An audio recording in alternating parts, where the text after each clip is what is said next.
வந்துடும்.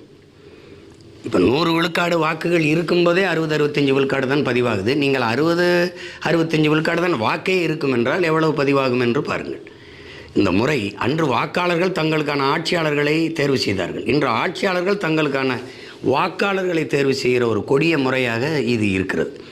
இது ஜனநாயக படுகொலை, தேர்தல் அரசியல் படுகொலை. இதன் மூலமாக வாக்கு சீர்திருத்தங்கிற முறையில் அரசியல் படுகொலையை செய்கிறது என்று அருமை பெருமகன் அம்மையார் நிர்மலா சீதாராமன் அவர்களுடைய கணவர் அவர்கள் குற்றம் சாட்டுகிறார். அதுதான் சாதாரண குடிமகனுக்கும் குடிமக்களுக்கும் தோன்றும்.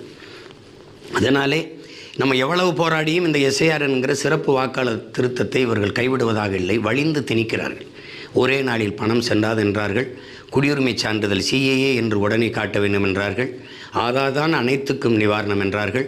ஆதார் தான் அனைத்துக்கும் அடையாளம் என்றார்கள். இப்போ ஆதார் அது பயனற்றது, அது ஒன்றுமில்லை என்கிறார்கள். இப்போது இந்த சிறப்பு சீர்திருத்தத்திற்கு அவர்கள் கேட்குற இந்த ஆவணங்களை திரட்டி கொடுப்பதற்குள்ளே காலம் ஓடிவிடும்.